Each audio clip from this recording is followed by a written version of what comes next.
쪽에 다 계시는 거군요. 예, 예. 하여튼 그 임원 모임으로 이렇게 모여서 너무 아, 이게 자꾸 고개가 돌아가는데 예, 예, 그 예.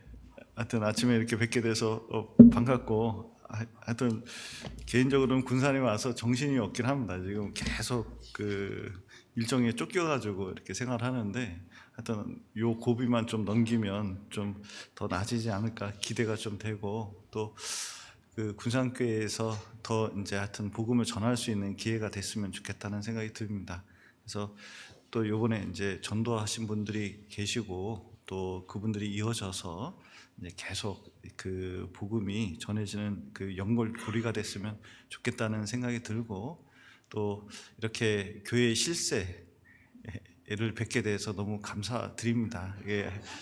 영향력을 많이 끼쳐주시고 또 교회가 더욱 든든히 설 수 있도록 도와주시기 부탁드리겠습니다. 같이 기도하시겠습니다. 사랑과 은혜가 풍성하신 하나님 아버지, 죄 가운데 있었던 저희를 주님의 피로 우리를 구원해 주시고 또 몸된 교회 가운데 주시고 우리를 주님을 섬길 수 있도록 도와주신 감사드립니다. 군산교회 더욱 사랑해 주시고 우리 교회를 통해서 이 지역에 이루어진 많은 사람들 또 우리 가족과 이웃들 복음이 전해질 수 있도록 도와주시고 많이 구원함을 얻을 수 있도록 도와주시옵소서. 또 설날이 다음 주에 있습니다. 또 가족들 만날 때 복음이 전해질 수 있도록 도와주시고 우리에게 담대한 마음을 허락해 주셔서 또 우리로 통해서 주님이 증거가 되고 또 복음이 증거될 수 있도록 또 그것이 우리의 기쁨이 될 수 있도록 도와주시옵소서. 또 우리가 행하고자 하는 많은 일들이 있습니다.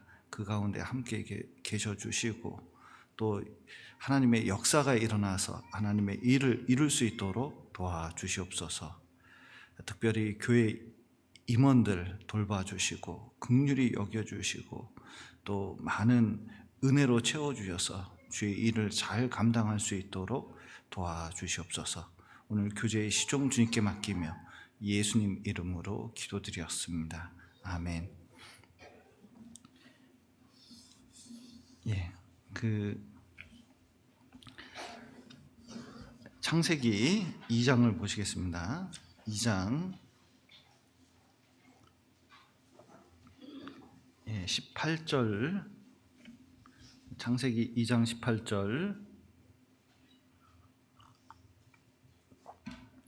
18절부터 22절까지 제가 천천히 읽어드리겠습니다.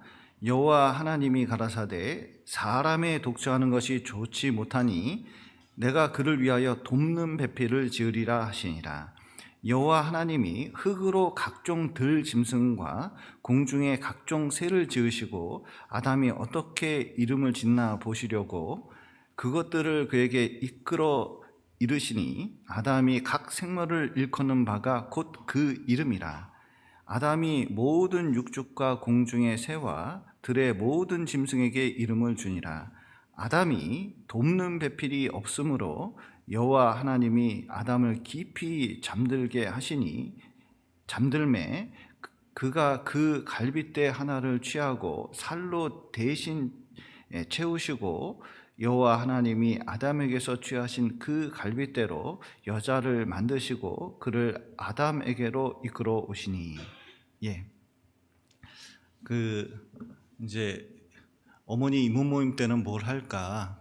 디모데 전서를 계속 이어서 할까? 뭐 이렇게 하던 중에 우리 이현철 목사님께서 강력하게 그 믿음의 여인들 이거 해야 된다고 막 이렇게 이제 말씀을 하셔서 안 해봤는데 그 할까? 저는 신약을 주로 설교를 많이 했거든요. 그래서 그리고 또 우리 이 자매도 자꾸 이거 괜찮다고 그리고 이제 또 서적부에 가봤더니 믿음의 여인도 2권의 책이 있더라고요. 그게 꼭 이제 사서 보시면 좋을 것 같습니다. 그래서 좀 용기를 얻어서 이렇게 성경에 나타난 믿음의 여인들을 어머니 이모 모임 때 이제 한 명 한 명 좀 다뤄봐야겠다고 생각이 들었습니다. 그래서 특별히 이제 그 성경 속에 있는 그 여인들의 삶을 살펴보면 실제로 이제 성경 속의 여성들이 그 어떤 역할을 했는지, 그리고 우리에게 어떻게 어려움을 극복하면서 살았는지를 이게 잘 배울 수가 있습니다. 그래서 특별히 이 교회 내에서 이 자매님들의 역할이 되게 중요하기 때문에 그 중요한 역할들이 어떻게 하나님의 역사를 이루는지를 잘 보고, 또 우리가 같이 협력해서 어떻게 교회를 세울 수 있는지도 잘 알게 될 거라고 생각이 듭니다. 그래서 오늘은 이제 성경에서 가장 첫 번째로 나오는 여성 하와에 대해서 잠시 배워보도록 하겠습니다. 먼저는 하와에 대해서는 뭐 임원들이시니까 창세기 3장을 2, 3장을 안 읽어보신 분은 한 명도 없을 거라고 생각을 하고 이제 빠른 속도로 정리를 해보도록 하겠습니다. 먼저는 그 하와는 이 사람을 만드는 방법이 네 가지가 있습니다. 첫 번째는 흙으로 사람을 만들었습니다. 누굴까요? 아담입니다. 그리고 하와는 아담의 갈빗대로 만들었습니다. 그리고 세 번째, 우리와 같은 사람. 우리와 같은 사람은 이제 부모에게서 이렇게 나오게 되죠. 그리고 또 다른 한 사람이 있습니다. 누굴까요? 예수님은 태만 빌려서, 여자의 태에서 이렇게 나오게 됐죠. 그래서 그 하나님께서 사람을 만들 때 네 가지 이 방법을 써서 만들었다는 것을 이해할 필요가 있습니다. 그래서 이제 아담과 하와는 특별한 사람이에요. 그래서 그 어떤 사람은 아담과 하와는 배꼽이 없을 거다, 뭐 이렇게 이제 주장하는 사람이 있는데 그렇지는 않을 겁니다. 왜냐하면 이게 유전되기 때문에 분명히 이제 처음부터 사람을 이렇게 이제 만드신 겁니다. 그래서 그 갈빗대로 만드셨을 때 이유가 있습니다. 이 갈빗뼈만 생각하는 경우가 있는데, 이게 이제 갈빗뼈뿐만 아니라 여기 살이 붙어 있는 그걸 떼신 거예요. 그래서 이제 그 아담을 잠들게 하셔서 대형 수술을 하신 거죠. 그러니까 수면 마취가 처음 이루어졌던 곳, 에덴 동산입니다. 실제로 그곳에서 뭐냐면은 그 노벨상을 받은 사람이 마취가 가능하다는 걸 알고 그 약을 이제 개발을 했거든요. 수면 마취를 하고 이제 그 갈빗대를 떼내는데, 그 왜 갈빗대를 뗐을까? 여러 의문점이 들 수 있죠. 머리에서 좀 떼면 좋았을 텐데 항상 남편 머리 위에 있을 수 있으니까. 발로 만들지 않았습니다. 발뼈로 만들지 않았거든요. 이유는 여성은 눌리는 존재가 아니에요. 이게 누르면 안 된다는 거, 연약하기 때문에. 갈빗대로 만든 이유는 이 남녀가 동등한 위치에 있다는 것을 기억할 필요가 있습니다. 그리고 이 갈빗대는 재생 가능합니다. 이게 의외로 재생 가능합니다. 그리고 이게 갈빗대가 이게 떼어졌거든요. 떼어졌는데 어디서 떼어졌죠? 아담의 몸에서 떼어졌는데 아담의 몸 일부였잖아요. 그리고 다시 하와를 만들어서 뭐냐면은 이제 결혼을 시켜서 한 몸을 이루게 했어요. 그래서 남녀가 부부가 있는데 따로 떨어져서 이제 독립적으로 사는 것 같지만, 실제로 결혼을 하면 그 완성된 인간이 된다는 것을 이제 보여주려고 하시는 겁니다. 그래서 사실은 부부는 하나다는 것을 보여주려고 하는 거예요. 그리고 결혼의 목적도 마찬가지입니다. 결혼의 목적이 무엇이죠? 그 자녀 생산, 경제적인 이익, 그리고 안정감, 뭐 이런 걸 떠나서 가장 하나님께서 알려주려고 하는 것은 연합입니다. 연합. 그래서 서로 다른 객체로 있는 것 같지만 실제로 연합이 무엇인지 부부 관계를 통해서 잘 알 수가 있는 거예요. 맨 처음에 결혼할 때는 이 형제하고 이 자매하고 옛날에 교회 분위기가 좀 엄했잖아요. 같이 앉지도 말고 같이 교회에서 얼굴 보지도 마라. 뭐 이렇게까지 하신 분이 계셨어요. 그래서 우리 결혼할 때는 좀 엄했습니다. 그러니까 이게 왜냐면 이제 나이 든 형제나 자매가 상처받는다고 뭐 그래서 우리가 결혼을 했는데도 결혼한 사실을 아무도 모르는 심지어 그런 경우도 있었어요. 그래서 그런데 이제 그 결혼을 이렇게 이제 그 하면 정말 다릅니다. 남녀가 정말 다르잖아요. 근데 시간이 가면 뭐냐면 항상 이제 부부는 똑같구나. 이게 결국은 무슨 결정할 때 부부가 한다는 것을 알게 되고 부부도 점점 어떻게 되면 닮아간다는 것을 이제 알게 돼요. 그래서 이 부부는 놀랍게도 이제 이 연합을 하는 존재인데 이것을 가르쳐 준 것은 여기 사람이 있고 하나님이 계신데 하나님과 우리가 어떻게 연합되는지를 체험적으로 모델로 보여주신 거예요. 이게 이제 신앙생활에서 굉장히 중요하기 때문에 그래서 하나님께서는 그 우리를 생각할 때 갈빗대처럼 뭐냐면 동등하게 생각하실 뿐만 아니라 인격적으로 연합을 이루시려고 한다는 것을 좀 알 수가 있습니다. 그리고 이 갈빗대는 이 신체 기관 중에서 뭘 보호하고 있냐면 지금 뭐 보호하고 있죠? 갈빗대가 심장과 여기 이제 폐 같은 몸에서 가장 중요한 장기를 이제 보호하고 있습니다. 여성들이 굉장히 연약한 것 같지만 이 갈빗대로 만들었잖아요. 이 갈빗대의 특징은 재생 능력이 있을 뿐만 아니라 잘 휘어져요. 잘 휘어집니다.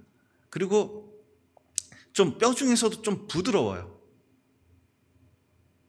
이게 팔뼈나 손목뼈는 재생이 잘 안 됩니다. 근데 갈빗대만 이상하게 뼈 중에서 잘하는 뼈예요. 그래서 그리고 잘 붙습니다. 제가 하품을 크게 하다가 갈빗대가 부러진 적이 있어요. 하품 크게 하는 거 아닙니다. 너무 이게 갈빗대가 끊어진 적이 있거든요. 근데 이거 고치려면 어떻게 해야 되는지 아셔요? 파스를 붙인다고요? 가만 놔두는 수밖에 없어요. 그러면 지가 저절로 이렇게 붙게 돼 있어요. 그래서 사실은 갈빗대는 탄력 있게 만들었고 유연성이 있습니다. 그래서 자매님들이 형제님들보다는 조금 부드러워요. 부드럽고 그런데 놀라운 것은 가정 내에 그리고 이 남편의 핵심을 보호하고 있는 게 사실입니다. 실제로 이 가정에 보면은 그 여러 가지 이제 이상한 일들이 생길 수도 있고 여러 가지 이제 잘못된 남편에게도 그렇고 자녀에게도 잘못된 상황이 생길 수도 있거든요. 근데 그 잘못된 일에 대해서 제일 먼저 눈치채는 사람이 누군지 아셔요? 이게 아내 그리고 엄마가 제일 먼저 눈치채고 자꾸 이제 뭐냐면은 어떤 방법을 쓰더라도 그것을 지키려고 하는 그런 것이 있어요. 이게 이제 그 여성의 특징 중에 하나입니다. 그리고 이 남편의 이제 보호를 좀 받는 그것이 중요합니다. 그래서 이 남편에게는 이 필수적이라는 것을 여기 좀 알 수가 있는데 여기 아담 같은 경우에는 여기 한번 보시죠.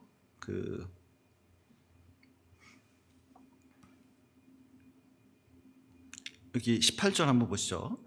여호와 하나님이 가라사대 사람이 독처하는 것이 좋지 못하니 내가 그를 위하여 돕는 배필을 지으리라 하시니라.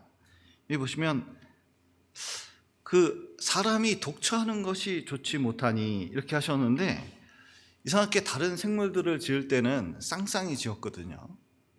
근데 사람은 좀 다르게 지었습니다. 여러분 퀴즈 한 문제 내겠습니다. 여자는 며칠 날 창조했을까요?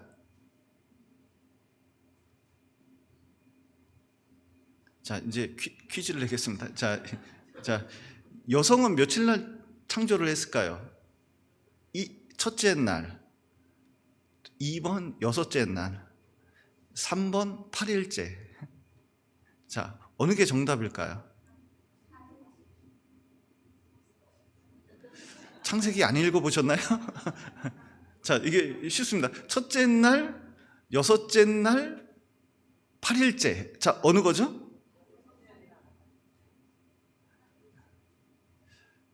이런 대답을 원한 건 아니었는데, 예, 6일째 지었습니다. 그 창세기 1장만 읽어봐도 알 수 있잖아요. 6일째 여성을 만들었어요. 그러니까 이제 이게 시간 간격이 좀 있는 것 뿐입니다.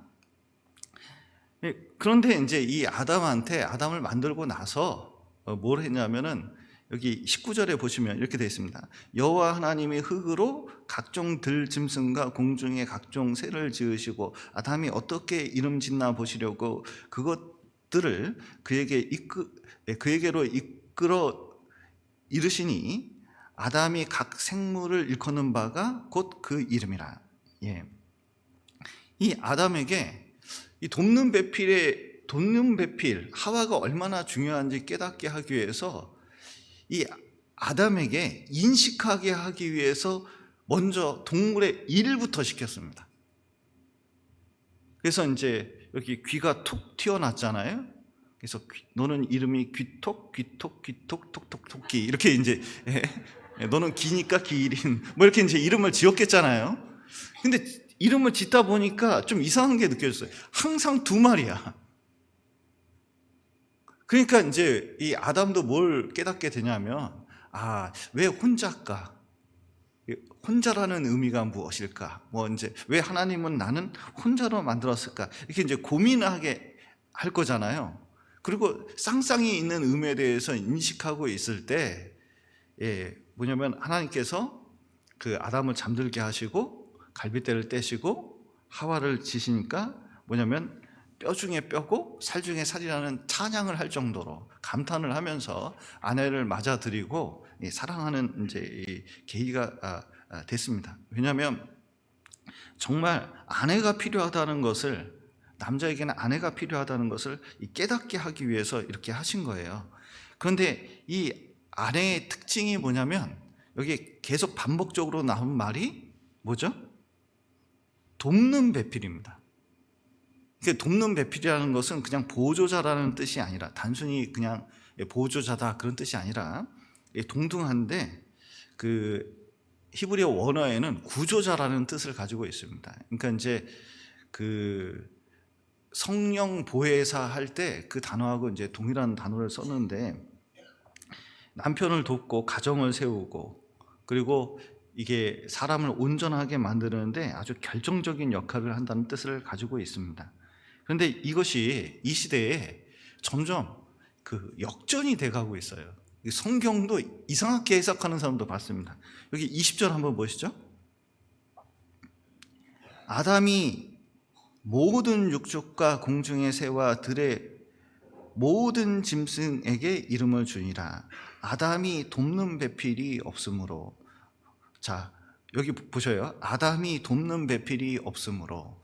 이것을 아주 기가 막히게 해석하는 분을 본 적이 있어요. 이 구절을 가지고 남편이 아내를 도와야 된다. 왜냐? 여기 잘 보시면 아담이 돕는 배필이 없으므로. 아담이 돕는 배필이 없으므로. 이렇게 읽은 거예요. 한국말은 잘 봐야 되더라고요, 이게. 자, 아담이 돕는 배필이 없으므로. 그러니까 아담은 어떤 존재예요? 아내를 도와야 되는 존재다. 그래서 이거를 이제 아주 강하게 얘기하신 분을 옛날에 본 적이 있어요. 그러나 이것은 그 앞구절만 봐도 아는 것인데 여기 18절에 있는 것처럼 여호와 하나님이 가라사대 사람이 독처하는 것이 좋지 못하니 내가 누구죠? 아담이죠. 아담을 위하여 돕는 배필 누굴까요? 하와죠. 돕는 배필을 지으리라 하시니라. 그리고 영어 성경 보면 너무 분명한 일이니까 헷갈릴 이유가 없는 것인데 이분이 뭔가 갑자기 아내 사랑이 용솟음 쳤나 봐요. 그래서 이제 이것을 그렇게 읽은 적이 있습니다. 근데 그런 것이 아닙니다. 그런데 진짜 이 시대는 약간 이렇게 돼가고 있어요. 그래서 자꾸 이제 핵가족화 되다 보니까 이 여성이 특히 이제 K 드라마 이 K 드라마가 대부분 여성이 쓰거든요. 그러다 보니까 그 여성 위주로 쓰이면서 이 남성이 그 보조 어머니 역할로 전락하는 것을 자꾸 인식시킵니다. 그래서 K드라마가 대단한 게 남미의 K드라마가 확 퍼졌거든요. 그 역효과가 뭐냐면 출산율이 낮아진다는 겁니다. 또 뭐냐면 결혼을 안 한대요. 왜냐면 보는 눈이 너무 남자 보는 눈이 높아져가지고 이게 안 된다는 거예요. 왜냐하면 K드라마를 보면 남성상이 뭐죠? 일단은 재벌이어야 돼. 그 다음에 잘생겨야 돼. 그리고 여자가 아파도 끝까지 보호하고 암치료제를 구해내고, 그 다음에 투정을 부려도 신경질을 내도 다 받아주며 법적인 문제가 생겼을 때 모든 것을 해결해주고, 그 다음에 이제 망해도 다시 살려내는. 그래서 제가 이름을 줬습니다. K 드라마는 SF 멜로 드라마예요. 현실에서는 없는. 왜냐하면 자 보십시오. 능력 있는 남자는 현실에서는 절대로 우리나라 사회 구조상 절대로 이 가정일에 충실할 수가 없습니다. 근데 드라마는 항상 그 두 가지를 같이 하게 하고, 오히려 사회에서 해야 되는 일은 보조적인 잠깐 하면 되는 일로 착각하게 만들어요. 절대로 그런 일은 없어요. 그러니까 이제 이게, 그리고 애가 있으면은 이제 아이 키우거나 뭐 이런 것을 남편들이 굉장히 이제 아주 다정하게 해주는 그런 걸 자꾸 보면서 뭐가 되냐면, 이 남편이 가정에 오면 보조 어머니 역할을 많이 시킵니다. 그래서 나 시장에 갔다 올 테니까 애 좀 봐주고, 애 기저귀 갈아주고 젖을 먹여야 돼요. 일단 다 시켜보는 거죠. 그리고 설거지도 좀 남아 있어요. 이렇게 이제 하거나 빨래를 널어달라부터 시작해서 계속 이제 이게 부탁을 넘어서 명령조로 하는 경우가 있습니다. 참 이런 거 시킬 때도 좀 요령 있게 해야 되는데, 이렇게 남편한테 이런 일을 시킬 때는 어떻게 해야 되죠? 예를 들어서 방 청소를 좀 시키고 싶다. 그러면 어떻게 됩니까?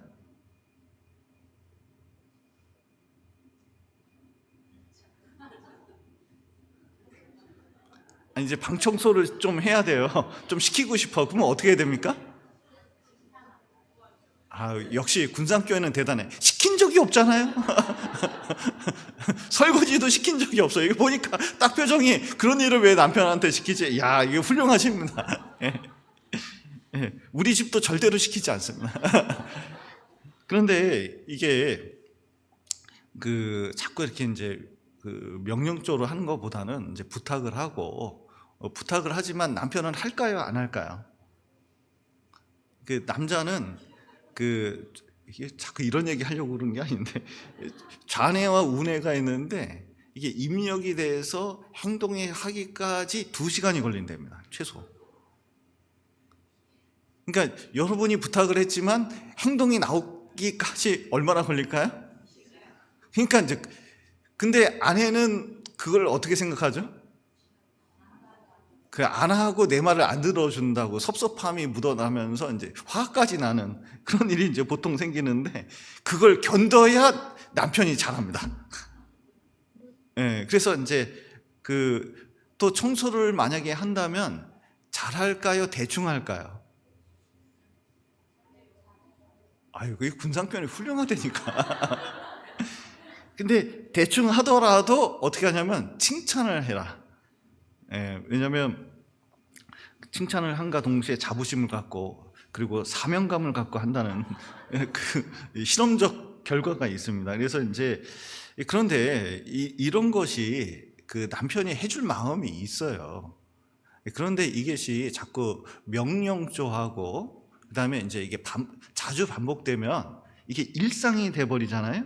역할이 돼버리면 이제 보조 취급을 받게 되는데, 그러니까 보조 어머니 취급을 받게 되는데, 이게 창조의 구조하고 안 맞아요. 그러니까 하나님이 만드신 그거하고 안 맞습니다.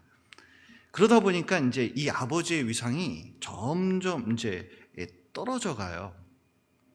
그리고 아버지가 위치를 잘 안 잡잖아요. 그러면 이제 드디어는 이제 이 어머니가 돈을 벌기 시작합니다. 특히 이제 지금 시대는 아버지의 위상을 찾기가 너무 어려운 것이 이 월급이요, 봉투로 오는 게 아니라 계좌로 싸줘요, 회사에서. 옛날에는 이제 이 봉투가 이렇게 회사에서 나오잖아요. 그러면은 자, 여기 이제 예를 들어서 그 300만 원이 들었다. 그러면 남편이 딱 봉투를 들고 어떻게 할까요? 일단 그 중에 일부를 빼죠. 그리고 그거 가지고 이제 기분을 내고 치킨을 사고, 그 다음에 뭐 이제 좀 기분 좋게 집에 딱 들어가서 아내한테 이렇게 딱 주면서, 야, 자, 이 돈 있어. 딱 이렇게 하면서 애들도 그걸 볼 거 아니에요. 그러면 아버지가 어떤 역할을 하는지, 영향력이 얼마나 대단한지 그것을 이제 자녀에게 보여주게 돼 있어요. 근데 이제 지금은 어떠냐면 돈으로 주는 게 아니라 계좌로 쏘잖아요.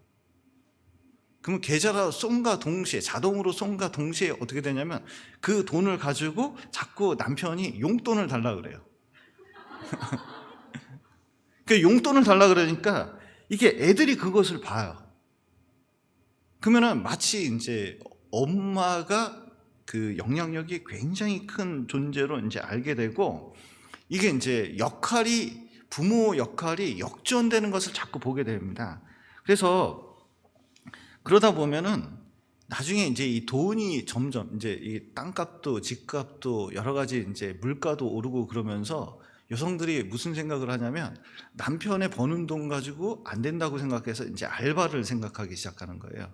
이제 돈이 필요하다고 생각을 한 겁니다. 그러다 보면 자녀를 자꾸 위탁하게 됩니다.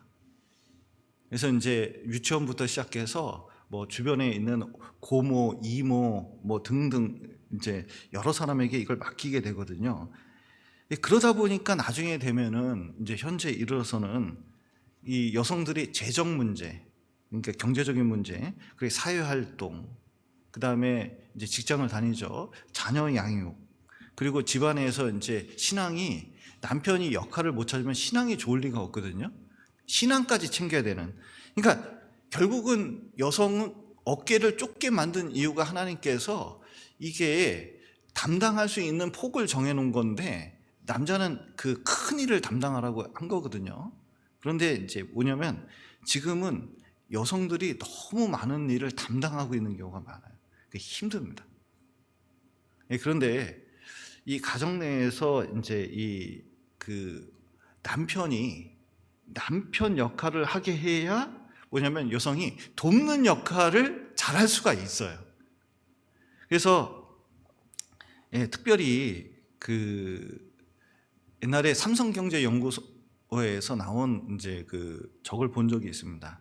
그 맞벌이와 호벌이의 그 이제 그 경제적인 그 모습을 분석한 것을 제가 본 적이 있거든요.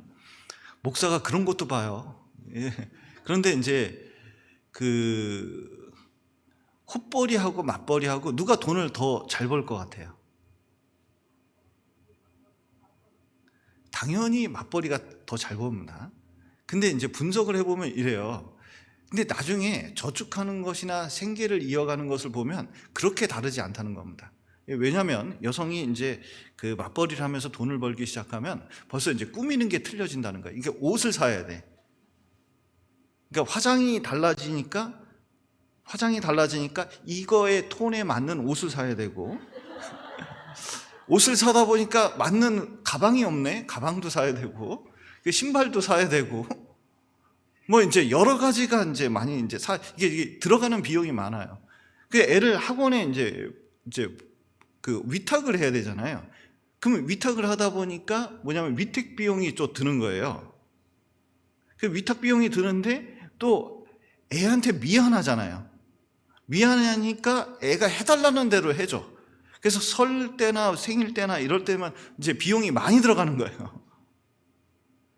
그리고 많이 들어갈 뿐만 아니라 집에 와서 지치잖아요. 그러니까 외식비가 많이 들어요. 외식비. 뭐 기타 등등 그런 비용들이 의외로 많이 들어가고, 남편은 아내가 버니까 무슨 마음이 들까요? 제가 회사가 다니는데 회사는 늘 이 불안합니다. 여러분 잘 알지 모르겠지만 이 세상 회사는 안정한 회사가 그렇게 많지가 않아요. 막 요동을 치거든요. 근데 아내가 교사야. 예를 들어서 교사야. 제가 그랬거든요. 교사야. 그러니까 마음이 늘 어떨까요? 편안하다고요? 그냥 안다니까. 이게 이제 남자는 늘 그런 기질이 있거든요. 그러다 보면 이게 자꾸 그 남편의 역할, 아버지의 역할에서 벗어나는 경우가 많아요. 이게 맞벌이의 문제점입니다. 장점도 있지만 단점도 있다는 거예요. 삼성경제연구소에서 분석한 겁니다. 그리고 이 헛벌이는 뭐냐면 이제 아내가 어떠냐면 남편이 안 벌면 우리 집은 힘들어. 그러니까 일단 남편 건강부터 챙겨. 그래서 밥을 잘해준다는 거예요. 그리고 그 남편에게 이상하게 잡으세요. 내가 돈을 벌면 남편을 약간 말투가 달라집니다. 그러니까 이것 좀 해줘. 근데 이제 헛벌이가 되잖아요. 그러면 남편에 대한 그 말투가 굉장히 달라져요. 친절해집니다. 그리고 혼자 벌다 보니까 저축을 하려고 한다는 거예요. 그러니까 저축을 어떻게 해서든 하고 돈을 아끼려고 굉장히 노력을 하게 되고, 그리고 자녀에게 이제 교육을 여러 가지로 이제 시키게 되는 일들이 있습니다. 그러니까 그리고 나중에 이제 그 경제적인 것을 비교를 해봤더니 그렇게 큰 차이가 안 나더라가 삼성경제연구소의 그 결과였어요. 왜냐하면 남편이 주는 돈을 굴리면 되거든요. 그래서 이게 우리가 이제 신앙생활을 하면서 잘 생각을 해야 될 것이 진짜 가치를 어디에 둘 것이냐, 그리고 어떻게 교육할 것이냐, 어떻게 가정생활을 이끌어갈 것이냐, 이게 되게 중요한데 어느 위치에서 하느냐, 돕는 배필의 역할에서 하는 것이 가장 지혜로운 것이라는 것을 알 수가 있습니다. 왜냐하면 하나님께서 원래 그렇게 만드셨기 때문에 그런 거예요. 그런데 이제 죄가 있은 다음에 지금 상태에서는 좀 어떤 성향이 있냐면 3장 16절 한번 보시죠.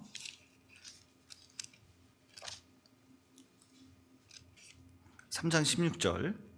또 여자에게 이르시되 내가 내게 잉태하는 고통을 크게 더하리니 내가 수고하고 자식을 낳을 것이며 너는 어떻게 한다고요? 남편을 사모하고 남편은 너를 다스릴 것이니라 하시고, 여기 너는 남편을 사모하고 이렇게 되어 있는데, 이게 돕는 배필로서 이제 죄를 범한 다음에 요 마음이 딱 왔습니다. 이게 이 마음이 뭐냐면 애정을 넘어서 강렬한 그 마음입니다. 약간 이제 집착도 섞여져 있어요. 그래서 이상하게 죄를 진 다음에 아내는 남편에게 굉장히 의존하게 만드는 그런 것이 됐다는 것을 좀 보여줘요.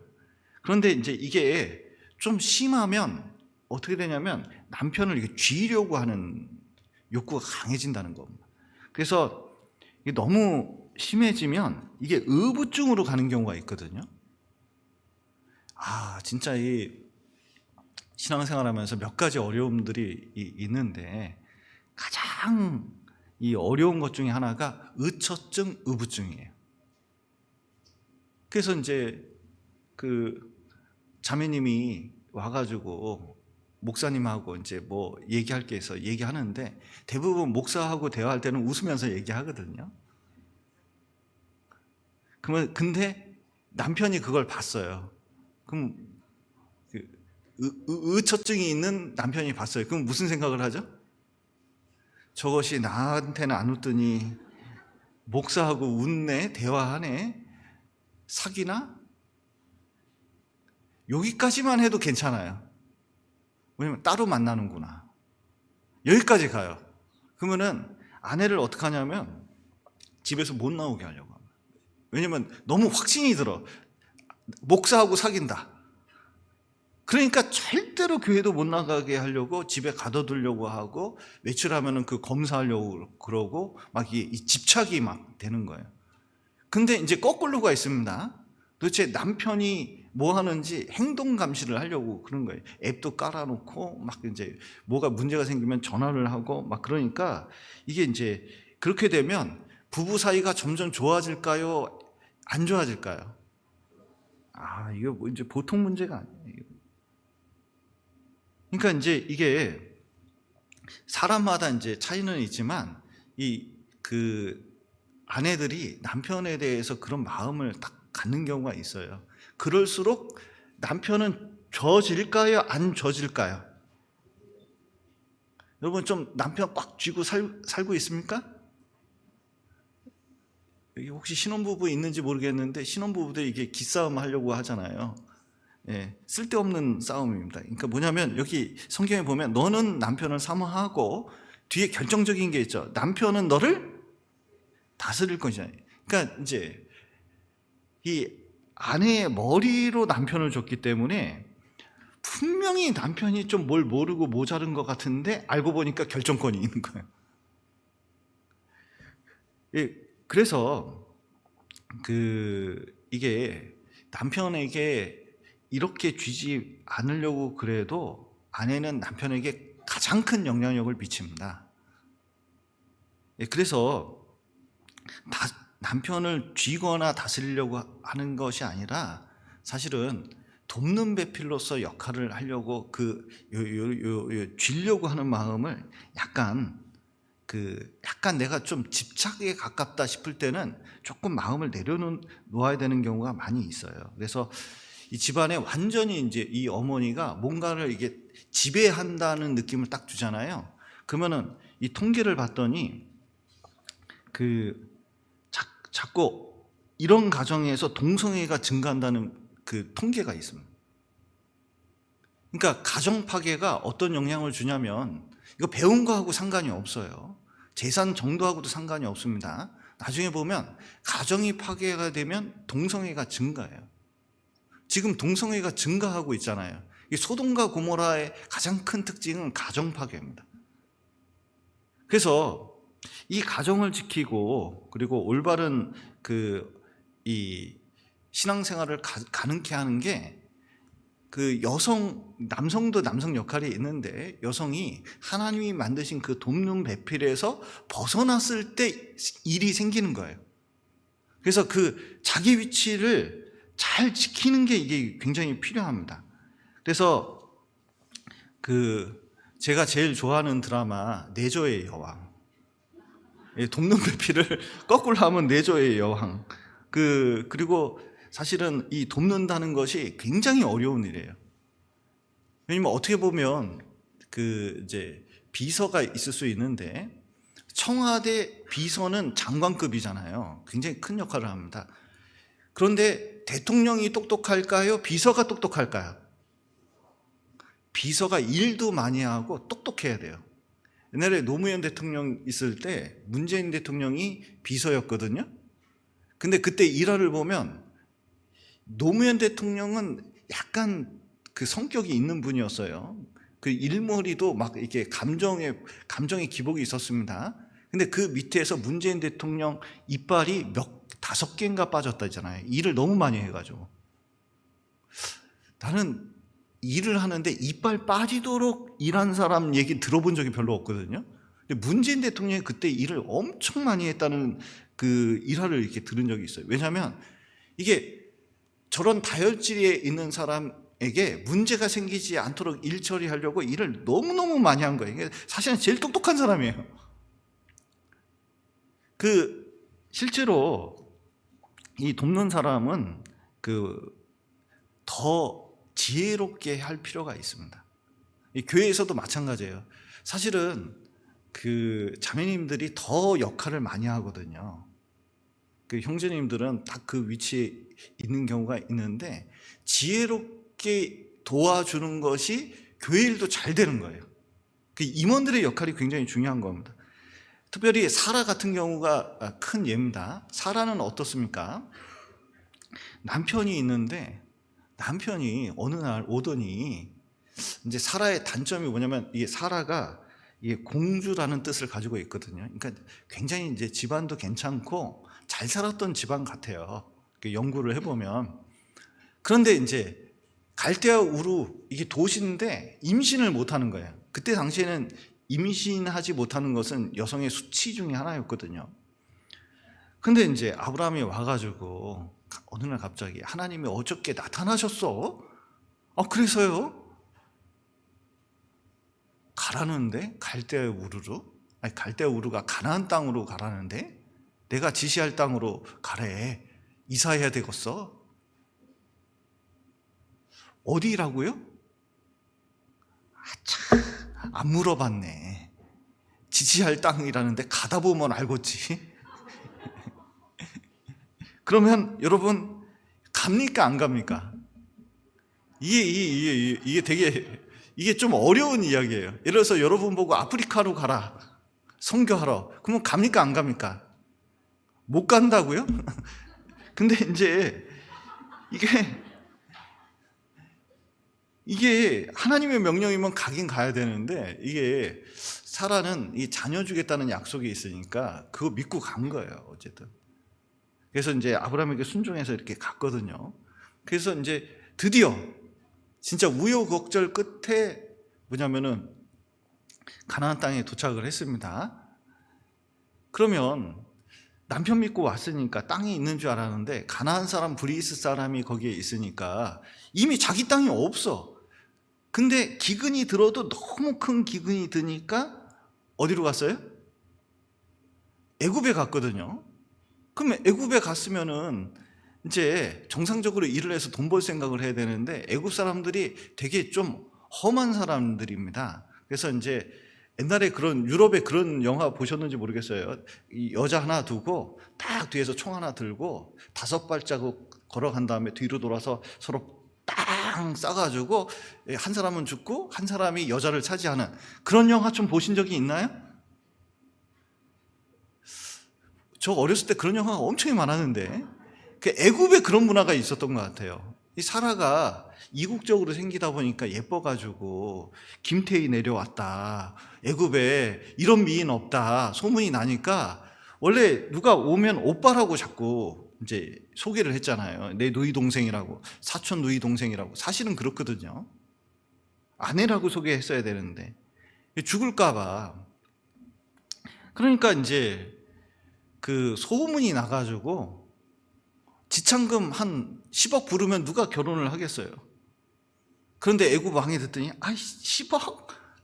데려와? 이래 보니까 이제 난리가 난 거잖아요. 그래서 이제 애굽 왕의 아내가 될 판이에요. 그런데 이제 하나님께서 살려주셔가지고 이제 그 아브라함에게 다시 돌려보내고 또 애굽 왕이 이제 축복을 받고 임신을 하게 된 것 같아요. 그래서 이제 그 재물을 받고 다시 본 땅으로 왔거든요. 그러면 자기 아내를 팔아먹을 남편, 이 남편을 믿을만 합니까? 진짜 참 한번 딱이라도 때려야 됩니까 이거? 그런데 이제 이 사라는 어떻게 했냐면, 여기 베드로 전서를 잠깐 보시죠.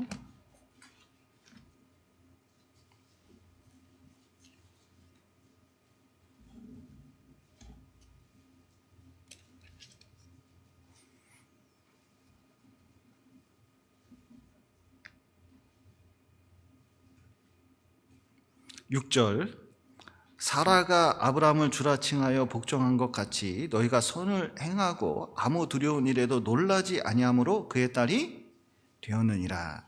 여기 보시면 사라가 그렇게 이해될 수 없는 상황, 남편의 행위에 대해서 배신감을 느낄 때에도 사라가 아브라함을 뭐라고 칭했어요? 주라 칭하여 복종한 것 같이. 여기 사라는 자기가 안 좋은 상황에서도 남편을 도와주려고 했습니다. 그렇게 했더니 이제 너희가 선을 행하고 아무 두려운 일에도 놀라지 아니함으로 그의 뭐가 됐다고요? 딸이 되었느니라. 무슨 뜻이냐면 자기 딸처럼 그렇게 사랑을 했다는 뜻이잖아요. 이게 귀하게 봤다는 뜻입니다. 사라를. 왜 그러냐면 아내가 자기를 어떻게 도와주는지 알았던 거예요. 그리고 그 신앙을 본받아서 이 아브라함의 이 믿음을 지켜줬던 겁니다. 이렇게 된 근본 원인이 뭐냐면, 자, 사라는 소망을 누구에게 뒀을까요? 예, 남편에게 두지 않고 5절에 있는 것처럼 전에 하나님께 소망을 두었던 거룩한 부녀들도 이와 같이 자기 남편에게 순복함으로 자기를 단장하였나니 말씀하신 것처럼, 이게 영적으로 또 육신적으로도 여러 가지로 이 남편을 도와줬다는 것을 알 수가 있어요. 이게 돕는 배필의 역할입니다. 리브가도 마찬가지입니다. 이삭이 자꾸 분명히 하나님께서는 말씀하셨거든요. 동생 야곱을 통해서 이 하나님 뜻이 이루어진다는 것을 알았는데, 이삭은 누구한테 이 장자권을 주려고 그랬죠? 에서에게 주려고 했거든요. 그런데 좀 꾀를 내가지고 야곱에게 축복받게 만들었지만, 어쨌든 이 리브가가 보기에는 이것이 하나님 말씀에 완전히 틀리기 때문에 이 하나님 역사를 이루기 위해서 꾀를 썼던 거예요. 그래서 남편의 약점을 여러 가지로 좀 보조해 줄 필요가 있습니다. 특별히 남편이 신앙생활을 할 수 있도록 좀 만들어 줄 필요가 있어요.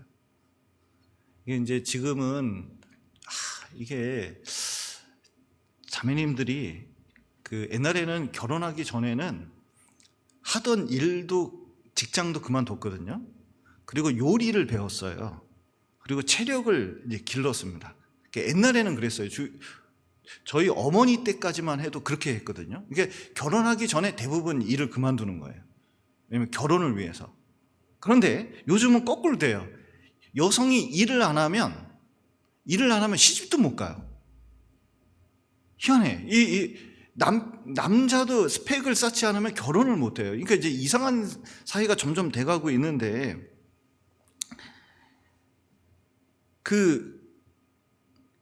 그런데 이게 결혼하면 웬만하면 이 가정에서 이 돕는 배필의 역할을 좀 하면서 남편을 도와줘야 되는데, 가장 큰 게 뭐냐면 이게 신앙적으로 이끌어주기가 쉽지가 않습니다.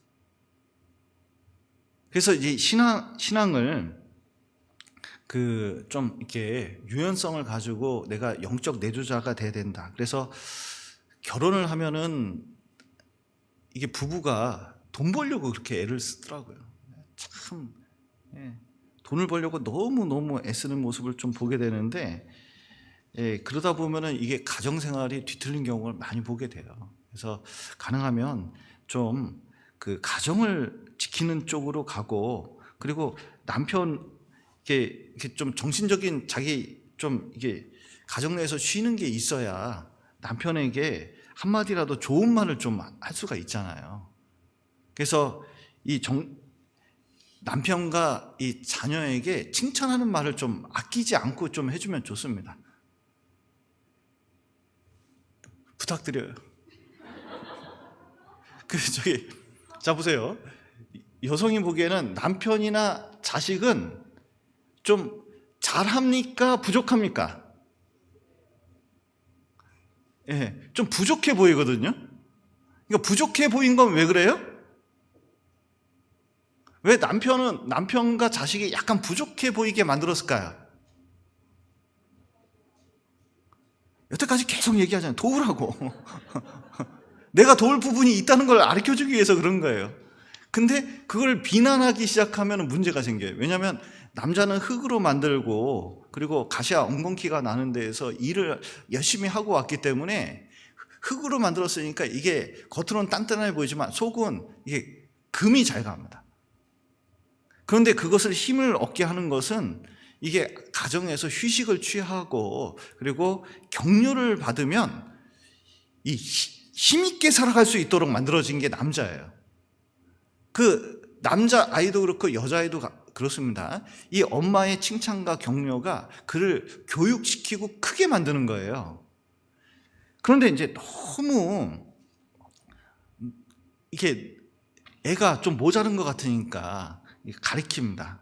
이제 더하기 빼기 이렇게 가리켜요. 가리키는데 애가 잘 풉니까? 못 풉니까? 근데 제가 제일 싫어하는 거, 너 여기서부터 여기까지 오늘 다 풀어. 이걸 제일 싫어해요. 수학 공부를 하면 이렇게 절대로 될 수가 없어요. 내가 보면은 엄마도 공부를 안 한 거야, 이게. 이게 그렇게 풀 수 있는 게 아니에요. 같이 해야지, 이거 생각을.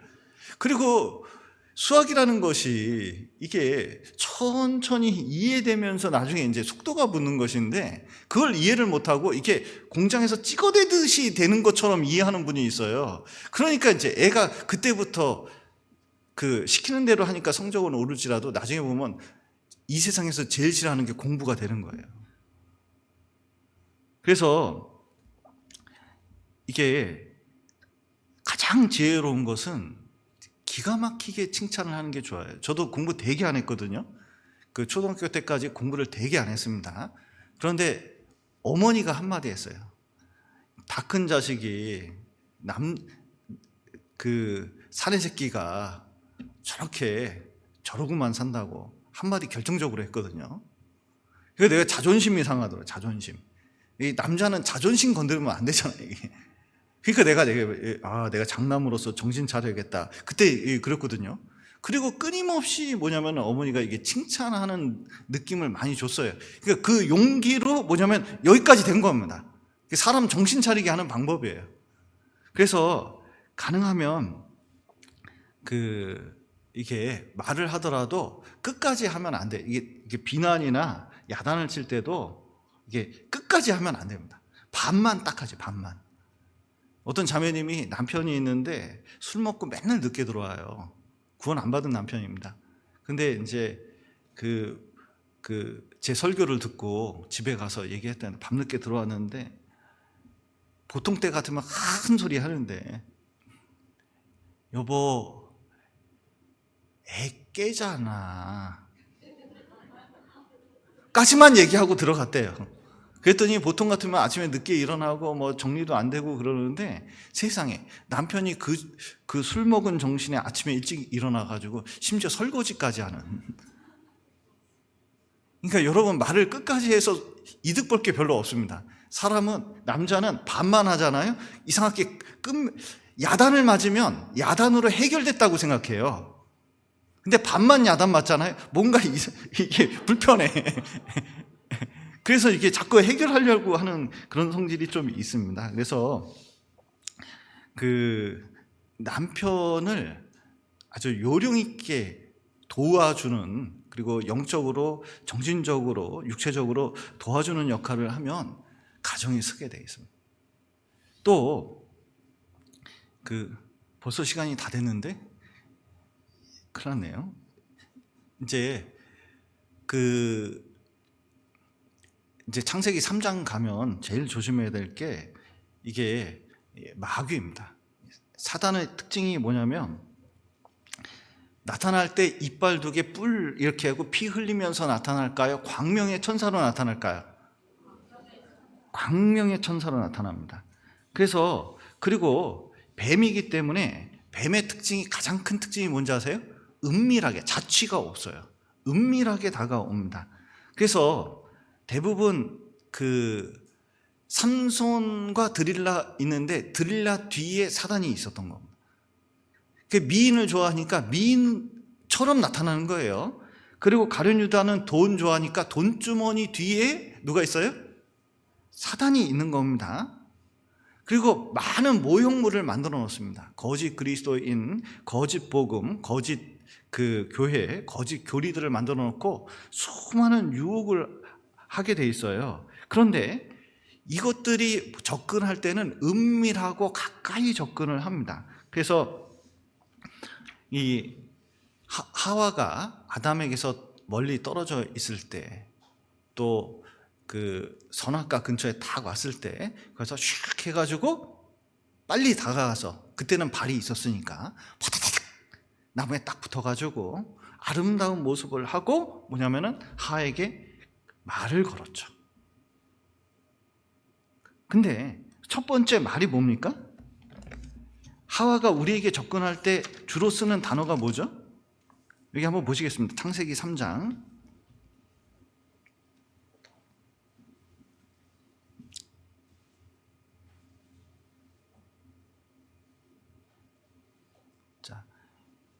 자, 여러분에게도 똑같은 질문, 에덴 동산에서 뱀이 우리에게 묻는 거에 대답을 하셔야 됩니다. 어떻게 대답하실지 한번 물어보겠습니다. 여호와 하나님의 지으신 들 짐승 중에 뱀이 가장 강교하더라. 뱀이 여자에게 물어 가로되 하나님이 참으로 너희더러 동산 모든 나무 실과를 먹지 말라 하시더냐? 자, 여기 보시면 여러분 같으면 하나님이 참으로 너희더러 동산 모든 나무 실과를 먹지 말라 하시더냐? 이렇게 물었습니다. 그러면 어떻게 대답하시겠습니까? 어떻게 대답하신다고요?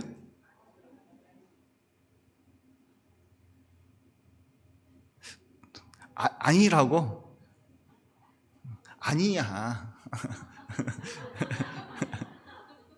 그런데 놀랍게도 하와는 어떻게 대답했을까요? 하와도 아니라고 대답한 겁니다. 사실은 여기 보시죠. 2절 여자가 뱀에게 말하되 동산 나무 실과를 우리가 먹을 수 있으나 동산 중앙에 있는 나무 실과는 하나님의 말씀에 너희는 먹지도 말고 만지지도 말라 너희가 죽을까 하노라 하셨느니라. 지금 보면 아니라고 한 거예요? 기라고 한 거예요. 여기 보면 하와가 대답을 했는데 먹지도 말고 만지지도 말라. 심지어는 엄격하게 얘기를 한 거예요. 그런데 지금 이 질문과 대답 속에서 엄청난 이제 문제가 생겼습니다. 먼저는 항상 뱀이 접근할 때는 뭘로 접근하냐면 여기 제일 주목해야 되는 단어가 몇 가지 있는데 처음에는 참으로입니다. 참으로. 하나님이 참으로 진짜 100% 요거 조심해야 돼요. 자, 구원도 어때요? 딱 목사가 이렇게 보면서 100% 구원 받으셨습니까? 진짜 구원 받으셨습니까? 참으로 구원 받으셨습니까? 이렇게 물어보면 어떨까요? 목사님이 뭘 의심하나? 나 100%가 아닌가? 뭐 이렇게 되겠잖아요. 그런데 이제 이 사단은 알아요. 네가 진짜 신앙을 갖고 있냐? 이게 진짜 가지고 계속 사람 이 머릿속을 헤집습니다. 그리고 또 뭐냐면 싸잡는 걸 잘해요. 뭐냐면 너희더러. 자, 너희더러 맞습니까? 틀립니까? 틀려요. 아담한테 얘기를 했죠. 그러니까 너희더러. 그래서 마치 이 하와를 아담의 위치까지 싹 올려요. 이 질문에서 올립니다. 그리고 그 다음에 동산 모든 나무 실과 여기에 선악과도 포함되어 있잖아요. 그러니까 마치 이 질문에서 모든 걸 못한 것처럼 이렇게 딱 해놔요. 자, 하나님이 그리스도인에게 모든 걸 못하게 했습니까? 이 안에 사랑과 은혜와 누릴 게 많이 있거든요. 그런데 잘못 생각하면 재미있는 드라마도 못 보게 하고 어디도 못 가게 하고 어디도 못 하게 하고 자꾸 이런 식으로 생각할 수가 있거든요. 그러니까 이제 이 생각을 그렇게 만들 수 있도록 모든 걸 제한한 것처럼 이렇게 만들고 먹지 말라! 하나님이 먹지 못하게 했어! 이렇게 했으면은 당장 하와는 뭐라고 할까요? 반발감이 확 들잖아요, 인간이. 아니, 그건 아니지. 이렇게 할 텐데, 먹지 말라 하시더냐? 그러니까 뭐냐면, 이 마귀가 주로 쓰는 게 이 퀘스천 마크입니다. 퀘스천 마크. 이게 신앙생활도 다 어떻게 보면, 이게 하나님이 정해주신 게 있잖아요. 정해진 게 있는데, 항상 퀘스천 마크를 찍는 사람이 있어요. 꼭 모여야 되냐? 꼭 해야 되냐? 꼭 가야 되냐? 꼭 읽어야 되냐? 꼭 기도해야 되냐? 자꾸 이렇게 퀘스천 마크를 찍습니다. 그러다 보면은 자꾸 이게 혼란이 와요. 그게 무슨 지혜로운 건 같지만 실제로는 말씀에 벗어나서 잘못 생각하는 경우도 많이 있다는 거예요. 그래서 여러분 이거 조심해야 됩니다. 항상 이 질문이 있거든요. 질문. 그러니까 나도 이 생각을 해요. 왜냐하면 이 사단은 여기다가 뭘 심냐면 생각을 심습니다. 그러면 이 생각을 심어서 뭐냐면 생각이 꼭 내 생각인 것처럼 나는 원래 그래 이런 생각을 갖고 있는 분들이 좀 계시거든요. 그런데 사단이 그것을 통해서 딱 심는 경우가 있어요. 근데 그런 질문이 났을 때는 항상 질문이 틀렸다는 것을 생각을 못하는 경우가 있어요. 그래서 질문이 항상 맞는지 틀리는지 봐야 됩니다. 그래서 질문에 모순이 있는 경우가 있어요. 틀린 질문은 대답할 가치도 없어요. 뭐 예를 들어서 질문 틀린 게 뭐가 있을까요? 이겁니다. 그 진리는 없어. 만약에 누가 이렇게 세상에 여러 가지가 있고 다양할 뿐이지 진리는 없어. 만약에 이렇게 누가 말을 해줬어요. 그러면은 이 말을 할 때 진리는 없다 그러면은 이 말이 맞아요, 틀려요?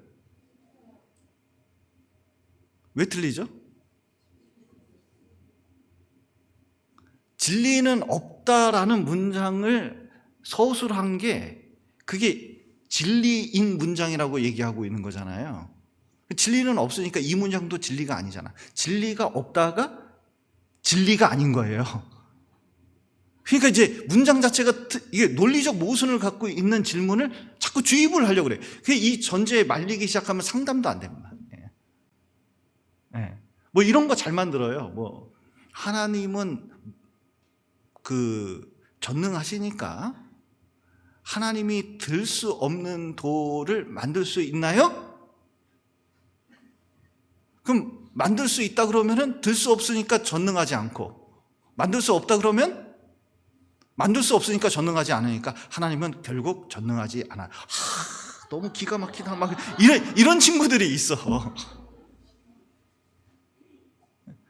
근데 이 질문이 뭐가 틀렸죠? 이게 자기 생각으로 잡으셔요. 제가 몇 킬로 들 것 같아요? 이거 드는 거 100킬로? 제가 이게 드는 거를 몇 킬로 정도 들 수 있을 것 같습니까? 30킬로? 제가 240킬로까지 들 수가 있습니다. 어디서? 달나라에서. 중력이 낮으니까. 우주에서는 240톤도 들 수가 있어요. 왜냐면 그거는 드는 게 아니니까. 이게 지구에서 드는 것만 생각하는 거거든요. 그러니까 하나님 입장에서는 드는 게 상대적으로 완전히 다른 거예요. 그러니까 이게 제한된 이 질문을 가지고 마치 이게 하나님께 적용하려면 답이 없는 거예요. 그런데 그런 질문들을 사람들이 얼마나 많이 만들어내는지 몰라요. 그런데 중요한 것은 그것을 대답할 때 질문을 공격을 해야 되는데, 이거 대답을 하고 있네. 여기 보면 하와가, 이 하와의 대답도 뭐가 틀렸는지 보셔요. 자, 동산 나무 실과를 우리가 먹을 수 있으나, 여기 뭐가 틀렸죠?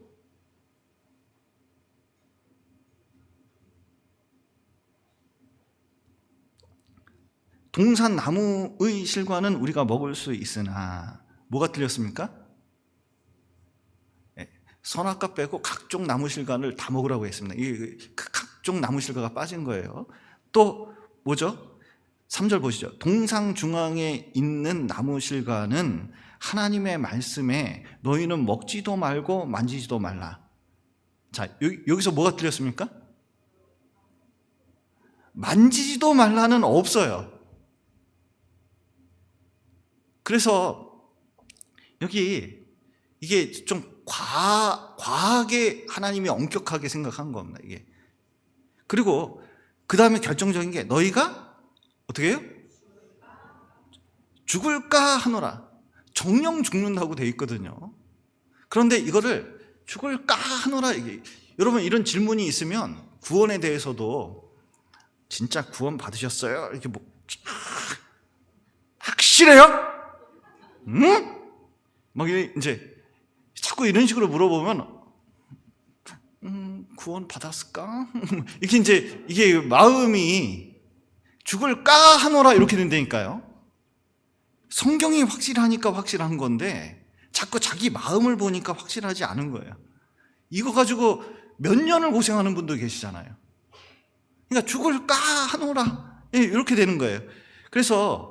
그러니까 그런 마음을 가지고 있으면 항상 뒤에서 마귀는 뭐라 그러냐면 4절 뱀이 여자에게 이르되 너희가 결코 죽지 아니하리라.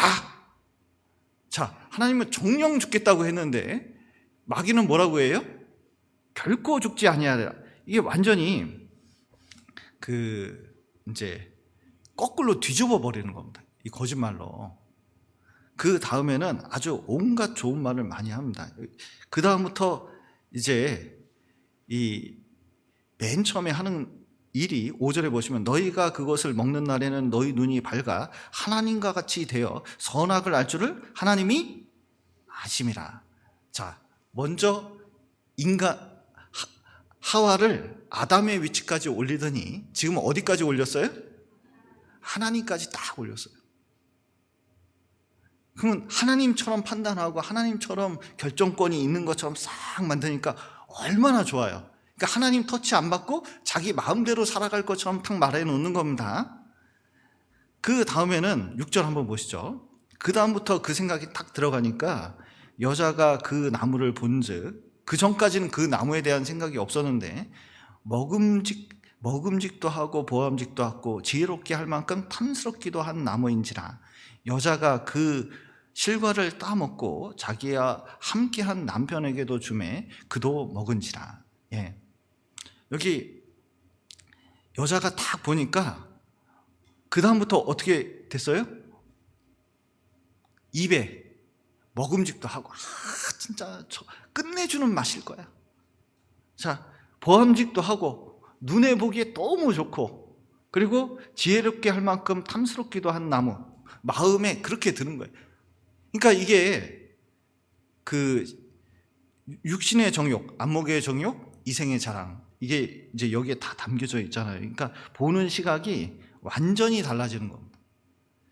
여러분 갑자기 어느 날 뭐 어렵지 않습니다. 여러분에게 돈이 딱 들어왔어요.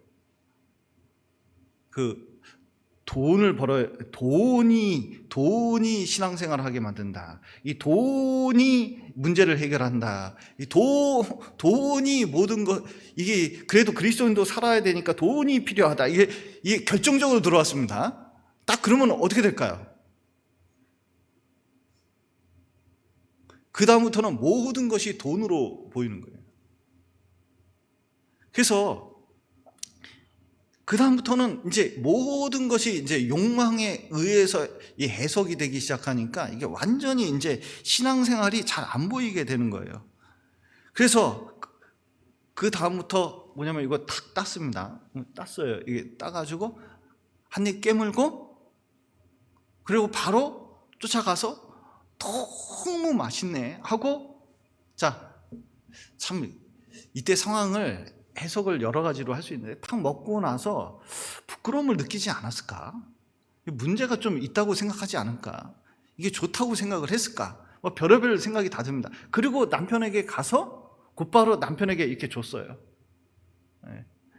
줬는데 하와도 남편 아담도 예쁜 하와가 주니까 바로 받아 먹고 깨물고 둘이 갑자기 눈이 확 밝아져서 벌거벗은 것을 느끼고 무화과 나무 잎을 믿고 나무 뒤에 숨어서 하나님 피해서 있는 여기까지 딱 된 거거든요. 여러분 이게 우리 신앙생활 하면서 좀 조심할 것이 있는데 지금도 뭐냐면 이 은밀하게 말씀을 이게 벗어나게 하는 수많은 욕망과 그리고 이 사단이 이게 가까이 온다는 걸 좀 알아야 돼요. 특히 옛날에는 뱀이었는데 지금은 용이 됐습니다. 우는 사자처럼 이 옆에서 겁을 주면서 뭐냐면 삼킬 자를 찾고 있어요. 그래서 우는 사자라는 것은, 자 보셔요. 사자가 울면 겁나잖아요. 근데 대부분 뉴스를 통해서 겁을 줘요. 자, 지금 경제가 어렵다. 이 얘기를 제가 초등학교 때부터 뉴스에서 들었습니다. 근데 알고 보니까 대한민국이 고도 성장을 이뤄서 지금 선진국이 됐어요. 이런 나라가 없거든요. 근데 항상 경제는 어렵대. 그리고 또 뭐가 있어요? 항상 사회는 불안하대. 그리고 항상 어려운 것을 계속 얘기해서 뭐냐면은 신앙생활보다 먹고 사는 문제가 중요하다는 것을 뉴스를 통해서 계속 알려주니까 아유, 이게 나도 뭔가 해야 될 것처럼 이렇게 생각이 들게끔 만드는 거예요. 그런데 이제 이 사단은 자기 때가 끝나가는 걸 압니다. 더 몸부림치는데 이때 구원받은 사람이 해야 될 일은 무엇일까? 먼저 많은 것이 있지만 말씀 많이 듣고 분별을 해야 됩니다. 분별을 해야 돼요.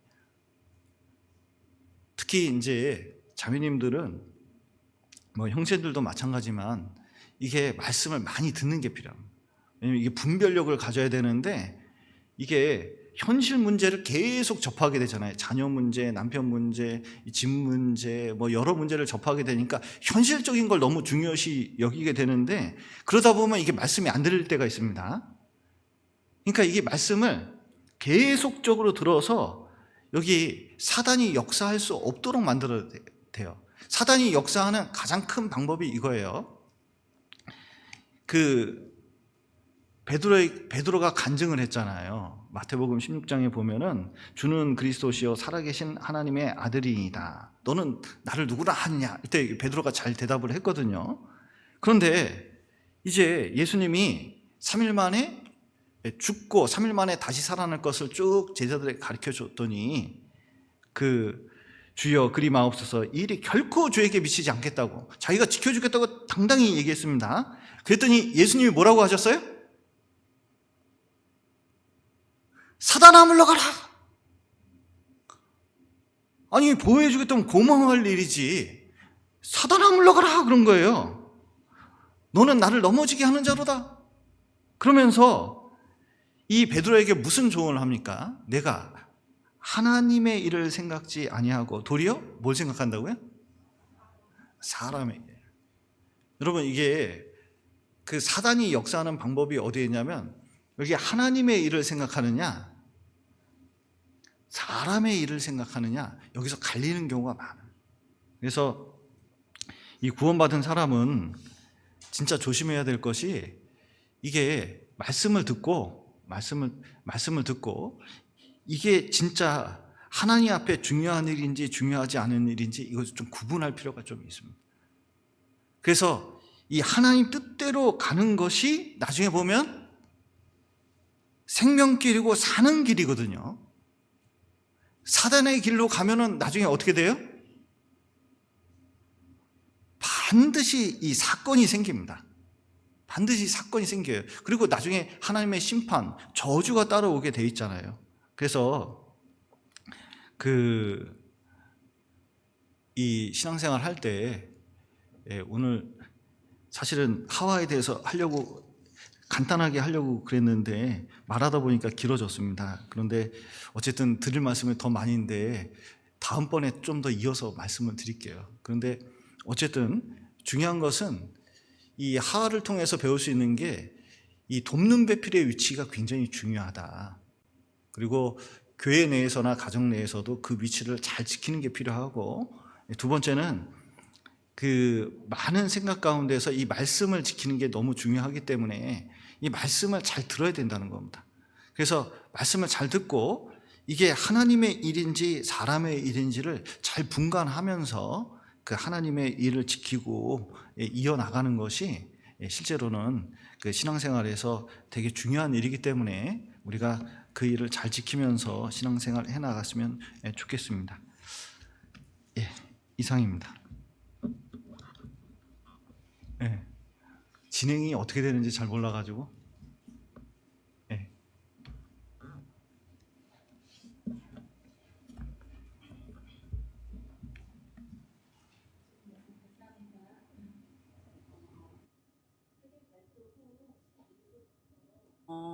지난주 대집회가 있었는데 그 말씀 들으셨던 분들 근황을 좀 말씀해 주시죠.